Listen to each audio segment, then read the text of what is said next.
G'day and welcome to this week's video. We're on the side of the road letting down our tyres. We're on the way up to Nhulunbuy, so yeah, we're super keen to head up there.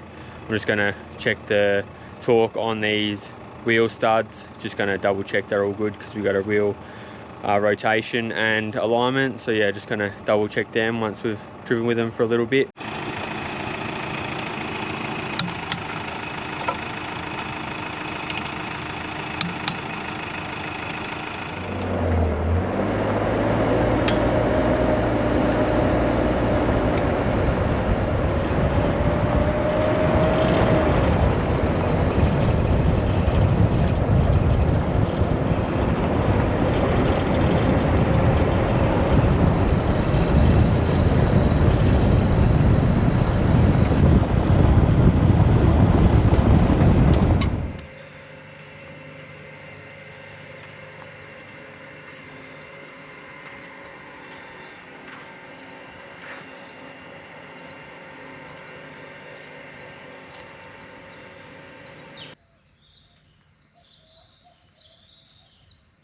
We made it here to the first stop at Dhimurru, I think it's called. So yeah, there's nowhere really else to stay on this road to Nhulunbuy. So we'll talk to you about permits once I get to Nhulunbuy tomorrow probably. There are a few different permits you got to get and how to get them all. I'll run you a bit through that, and booking campsites. This stop here, I think there's about 450 or so Ks to Nhulunbuy, so you can get fuel here. It was $2.70 a litre for diesel.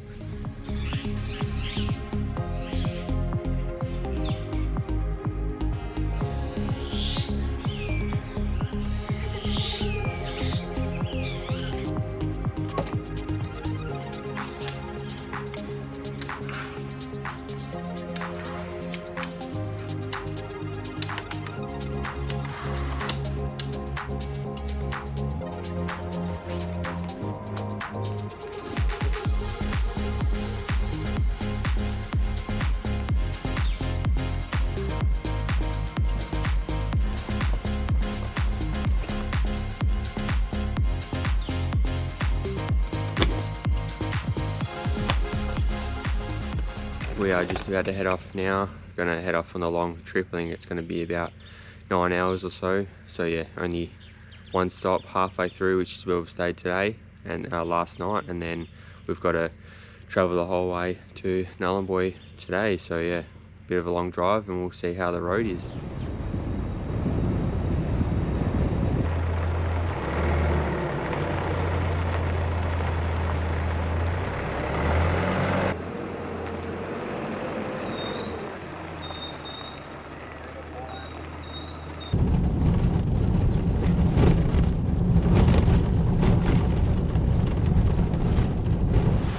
So we made it here to our first camp, which is Rainbow Cliffs. We managed to get site number 2, is up on a bit of a cliff, and then yeah, pretty much got all the water behind me. Site 1 is over there, also up on the cliff. A lot of people reckon that's the best spot to go to, and then the other couple of sites are further down and around there. But yeah, we're pretty happy with this site.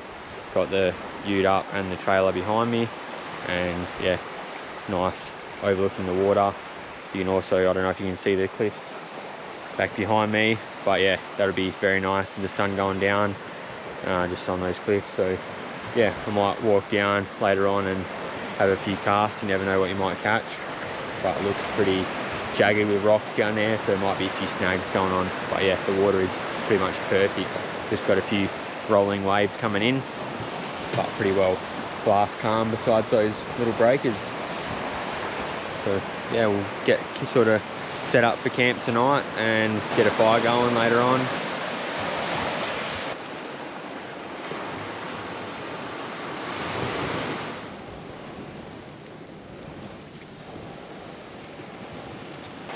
Just got on a metal lure. They're pretty standard. I didn't really want to get snagged out here because it looks like a lot of rocks all through here.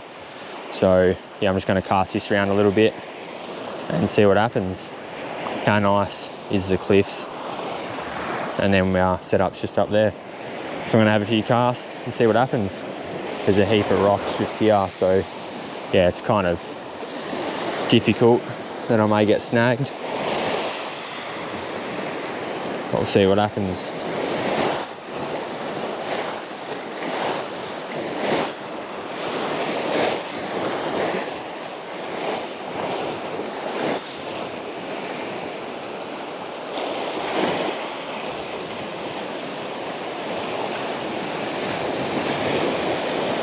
Oh yeah, how good's that?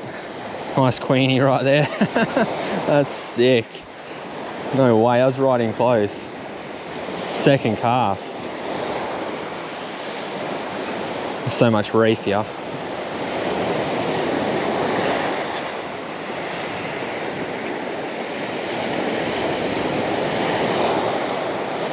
And as I say that, so much reef, it's got me in the reef.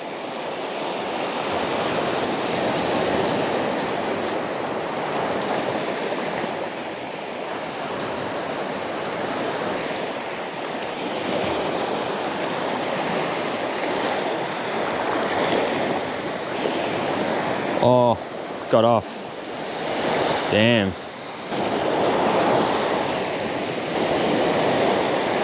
Snagged. Alright, it's getting pretty dark, but I just snapped off and I'm gonna try again. I don't know how much you guys can see.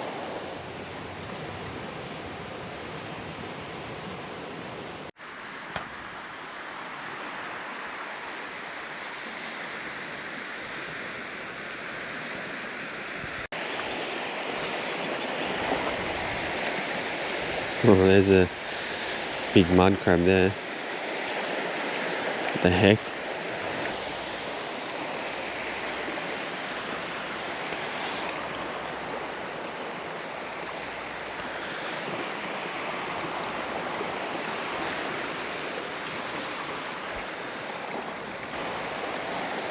There's a big mud crab.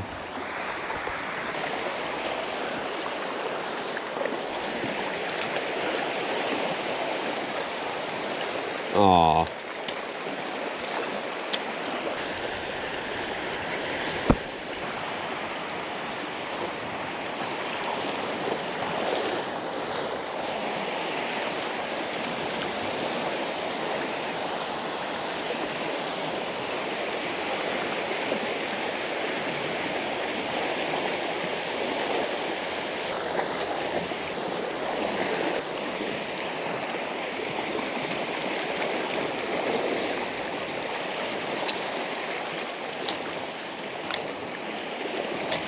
We're all packed up here at Rainbow Cliff. It was a nice spot.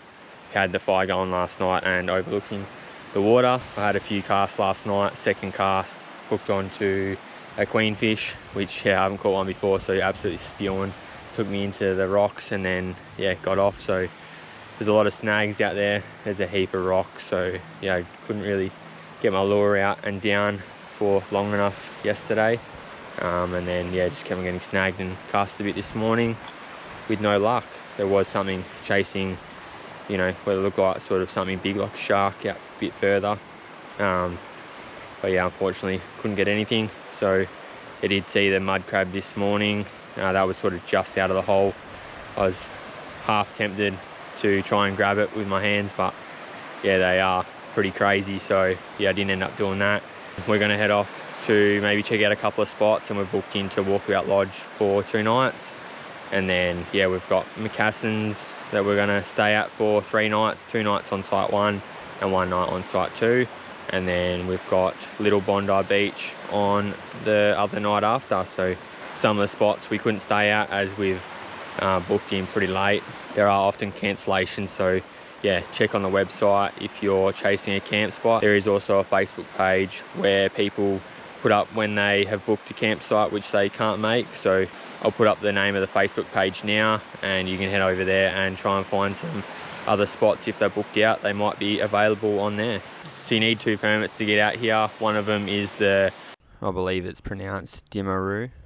That permit gives you access to all these spots, so you can book your camp spots. So you have to get that one first, and then once you've got those permits, then you can book your own campsites. And once you've booked your campsites, then you need to get a transit permit, which gives you access from the road. So that transit permit pretty much just gets you from the start of the main road that comes off from Catherine You jump off, I think it's Stewart Highway, and then it gives you access to Nhulunbuy.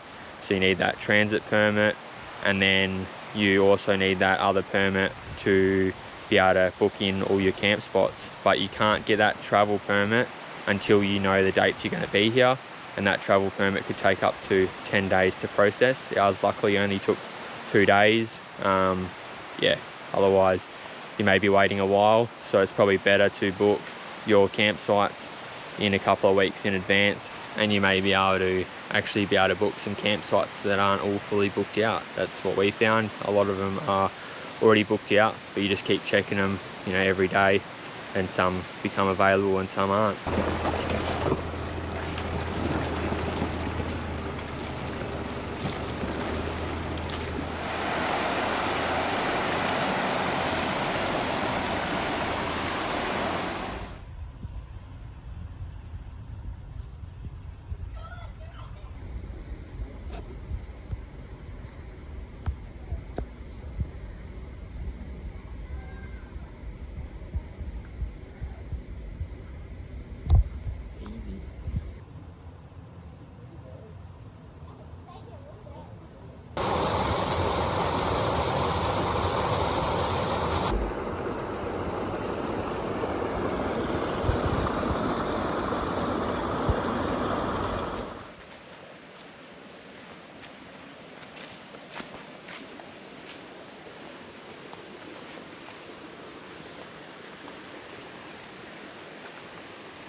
This is a day use area in the Latram, but there is a croc warning sign on here. Should be fine in this water, but we're not going to go for a swim. See how clear is that? It's perfect. We're here at the Walkabout Lodge, stayed here for a couple of nights. Just sort of had to catch up on a few things, so did some washing and some editing and bits and pieces. We're just trying to pack up the awning, but there's so much water on here at the moment. It's crazy how much water we've got. Don't know why this dew going to come out today, but anyway. Yeah, sort of just trying to wait now for this dew or the awning to dry up, and then we can start packing everything up. So yeah, we're going to head out to Macassans Beach today. We've booked there. In terms of the Walkabout Lodge, there is just that fence behind us, and then yeah, the rest of the campers keep going down around there. There's not really any shade, but if you're driving off every day to check out the spots for the caravan, it's not too bad. The other spot near the boat club looked a lot nicer, but that was a minimum of 5 nights, so we only wanted a 1 or 2 night stay, which yeah, here you can do. So I don't know, if I was booking for over 5 nights, I'd preferably stay at the other spot. The other thing about staying here was we unfortunately did have some people across the fence here asking for drinks, so yeah, just be aware of where you're parking up and where you're sitting. I was just sitting down here and they could clearly see me, so yeah, very happy just to call out and come up to you and ask for some stuff.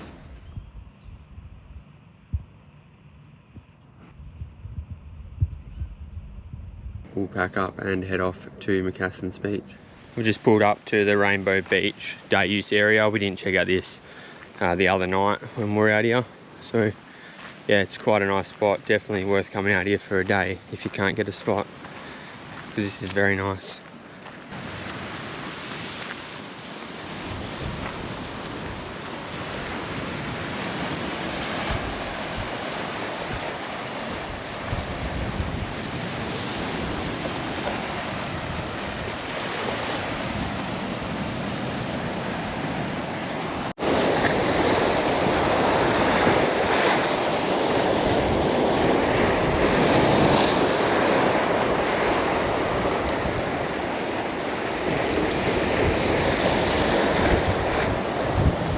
Just grabbing some firewood is perfect where they say firewood collection zones are now. So yeah, you definitely know where you can and can't collect your firewood. So we just got a little bit here. It's not a hell heap, but I'm gonna cut these sections, so this one definitely down and this one down with the recip saw.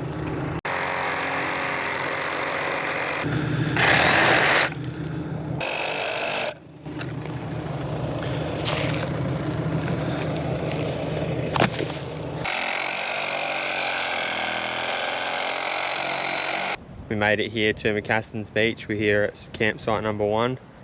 How good is the water behind us? We got all this nice shaded section down there. We've got grabbed that little bit of firewood to have a fire just here, and yeah, got the ute just there. So yeah, we're gonna get set up for 2 nights here, and then we've got the big long drive to Macassan too right there. But yeah, we booked there because we couldn't find anywhere else, and we're like, oh well, we couldn't get in here one more night, so we just thought we'll book into number 2, not realizing it's literally, you know, just right there. So it's all good. It's a nice spot. Definitely gonna chuck in a line or 2.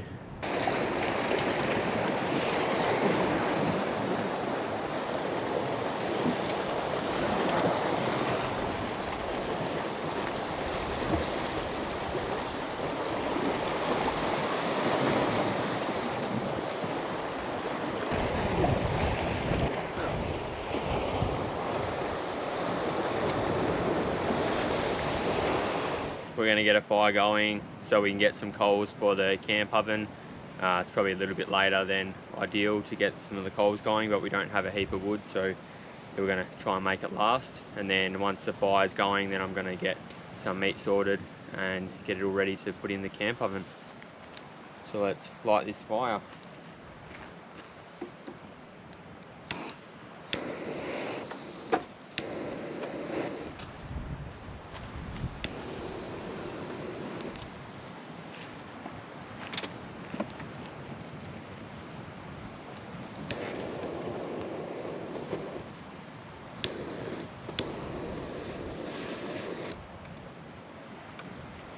The fire's just going now. We did see a wild dog just a few minutes ago check out one of the camps just down there. So yeah, probably, you know, just keep that in mind. They are obviously around to try and find some food, and even though they do look like a dog, they are wild dogs. So yeah, just be careful as they aren't very friendly. I have recently found out that dingoes can be all different colours, so this could potentially be a dingo.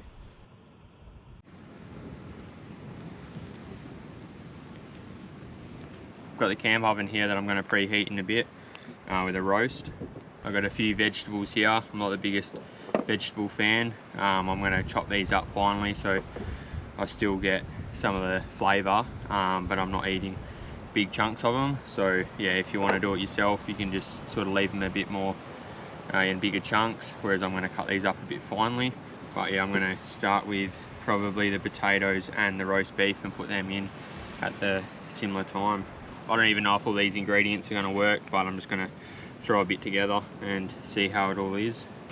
So I've got that roast just there, which I'm going to add some seasoning to while it's in the pot. I'm going to add some of this Charbroil barbecue seasoning. Now, this guy is from the southwest of WA, Chris, great bloke, so yeah, get on and get around this. It's perfect for all sorts, even for fish and yeah, pretty much all sorts of meat. So I'm just going to rub this dry on top of the outside of the meat. And I'm just going to add a couple of little slices in here, just so I can get the seasoning to sort of stay inside it. Now, as I said, I'm not that flash of a cook, so we'll just see how this all turns out.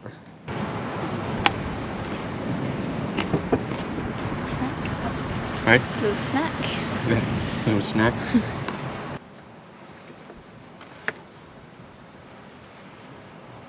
So I'm really just winging it. I don't really know. I'm just going to pour some oil on top and then pour in some of the beef stock, as well as I've got some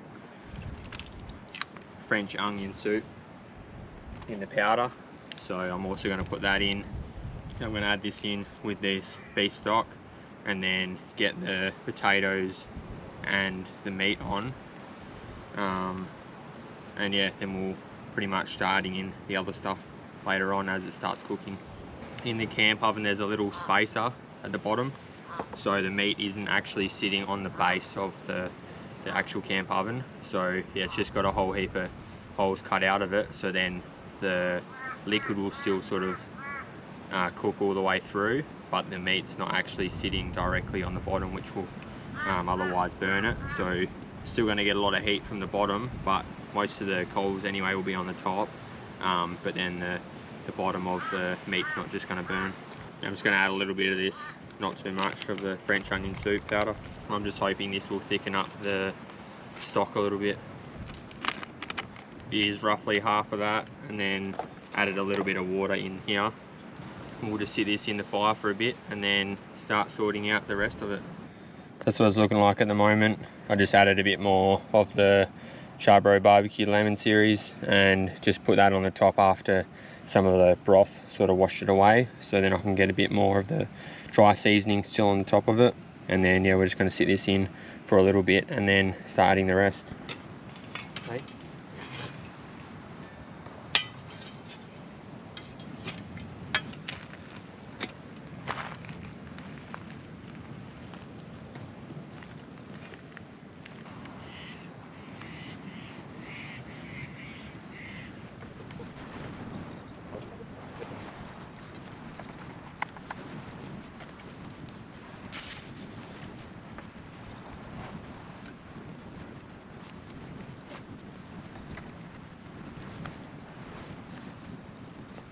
Looking quite nice.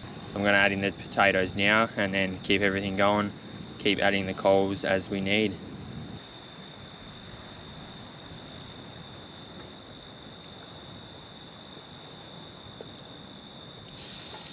That's the potatoes in now. And yeah, we'll keep on waiting. So there's the other stuff cut up, the carrots, the peas and the celery.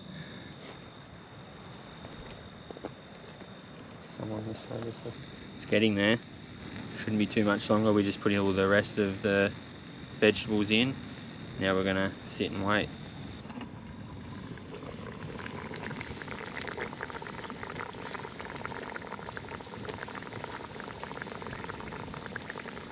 It's all cooked there. I'm just gonna pull it out. Hopefully it is all cooked. It's been on for about 1.5 to 2 hours, I'll say.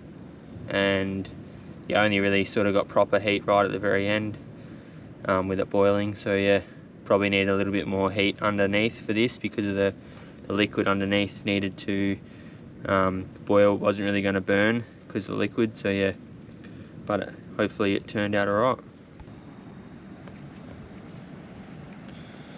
How's that?